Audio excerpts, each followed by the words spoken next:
Hello everyone, I am Shiva Tripathi, founder of the builder property. आज का जो वीडियो है हमारा वो है रियल एस्टेट एजेंट कैसे बने। आज लगभग सक्सेसफुल मेरी कंपनी को 4 साल पूरे हो चुके हैं और मैंने मेरी कंपनी की स्थापना बिल्डर प्रॉपर्टी 2019 में करी थी। तो अभी मैं देख रहा हूँ कि जैसे कि बहुत सारे लोगों का सपना होता है कि रियल एस्टेट बिजनेस में जीरो इन्वेस्टमेंट करके और वो करोड़ों कैसे कमाएं। उसका पहला प्रक्रिया है कि आप रियल एस्टेट एजेंट बन करके पहली सीढ़ी को आप चढ़ सकते हैं। फिर मेन बात आती है कि रियल एस्टेट एजेंट बने कैसे, उसके लिए किन किन चीज़ों की रिक्वायरमेंट होती है और कैसे आप अपने रियल एस्टेट एजेंट बन के एक बड़ी कंपनी तक पहुंच सकते हैं और एक और अच्छा खासा पैसा कमा के आप अपनी लाइफ में भी बहुत सारी चीज़ों को अचीवमेंट कर सकते हैं। तो सबसे बड़ी चीज़ क्या होती है रियल एस्टेट एजेंट बनने के लिए, आपको जो चीज़ों की रिक्वायरमेंट होती है वो सबसे पहले चीज़ों की रिक्वायरमेंट होती है कि आपके पास में डेटा होना चाहिए। अब आप डेटा कहाँ से लेकर के आएंगे। दूसरी चीज़ होती है कि आपके पास में प्रॉपर्टी होनी चाहिए। किस प्रकार के प्रॉपर्टी के आप रियल एस्टेट एजेंट बनने जा रहे हैं, जैसे कि रेजिडेंशियल हो गया, कमर्शियल हो गया, रेंटल प्रॉपर्टी हो गई, प्लॉट्स हो गए। किस चीज़ के बारे में आप जो है रियल एस्टेट बनना चाहते हैं, या आप चाहें तो इन तीनों चारों चीज़ों को एक साथ में भी कर सकते हैं। तो सबसे बड़ी चीज़ होती है कि आपके पास में प्रोडक्ट होना चाहिए। जब तक आपके पास प्रोडक्ट नहीं रहेगा तब तक आप लोगों को दिखाओगे क्या। उसके लिए सबसे पहले आपको कुछ आपके नियर बाई एरिया में 5 से 10 फ्लैट आप देख लीजिए कि जो आप रेजिडेंशियल में जिसको दिखा सकते हो। दूसरा कुछ आप 8-10 कमर्शियल प्रोजेक्ट देख लीजिए कि जिससे आप उनको कुछ कमर्शियल शॉप या कमर्शियल स्पेस दिखा सकें। और तीसरा जो सबसे शॉर्ट टर्म में आप पैसा कमा सकते हैं वो होता है कि रेंटल प्रॉपर्टी। आप कम से कम 20 से 25 अपने एरिया में रेंटल प्रॉपर्टी को देख लीजिए कि जहाँ से कि आप अपने क्लाइंट को दिखा सकते हैं।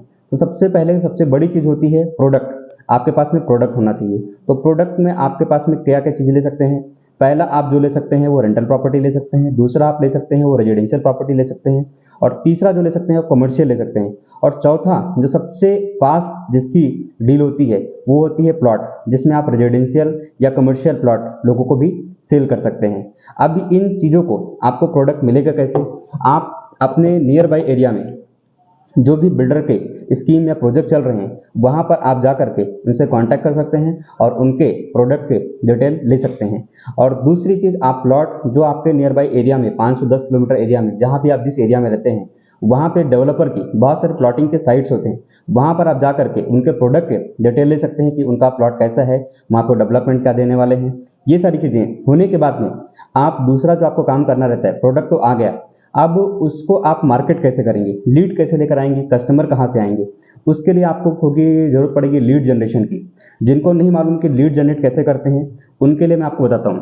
पहले तो आपके कुछ फैमिली फ्रेंड्स होंगे जिनके आपके कांटेक्ट आपके फ़ोन में होंगे। तो पहले आपने जो भी प्रॉपर्टी आपने प्रोडक्ट अभी तक आपके पास में आया है उसको आप व्हाट्सएप स्टेटस डाल सकते हैं, वहाँ से आपको कुछ लीड जनरेट हो जाएगा। और दूसरा जो सबसे अच्छा तरीका है लीड जनरेट करने का वो है specially social media marketing, digital marketing. जैसे कि आप फेसबुक पर अपने लिस्टिंग कर सकते हैं, इंस्टाग्राम पे आप अपने पोस्टिंग कर सकते हैं। तीसरी चीज़, अगर आपको फ्री में पोस्टिंग चाहिए तो आप OLX पे अपना पोस्टिंग कर सकते हैं। क्विकर हो गया, सुलेखा हो गया, property.com हो गया, mycon.com हो गया, 99 एकर्स हो गया।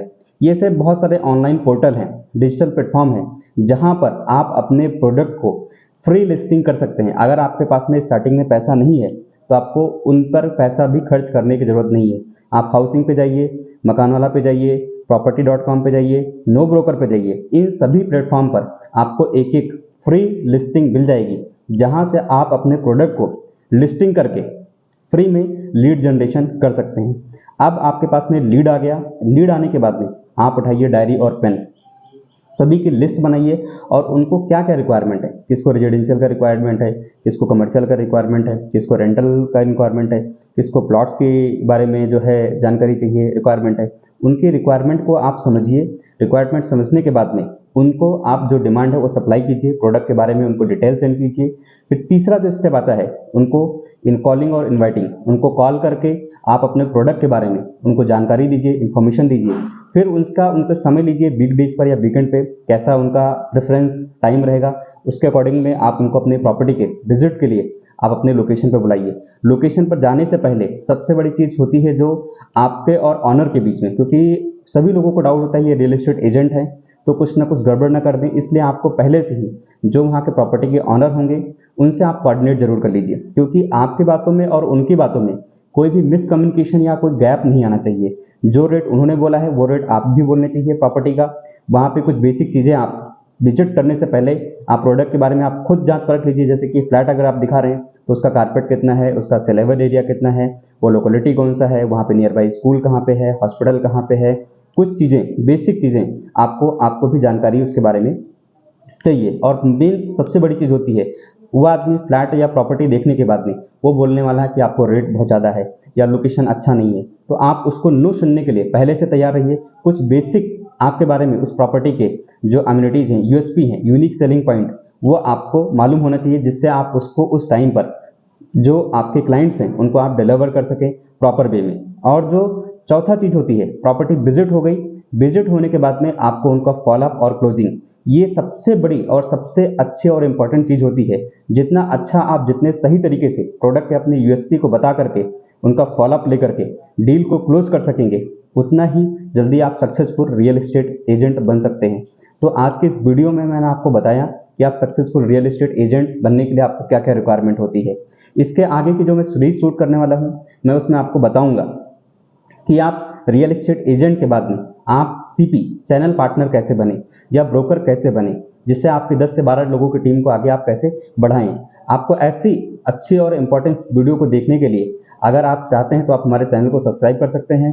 और हमसे जुड़े रहने के लिए मैं आपको डिस्क्रिप्शन में लिंक दे दूंगा, फेसबुक और इंस्टाग्राम का लिंक, वहां से आप हमसे जुड़ सकते हैं। वीडियो देखने के लिए thank you so much guys.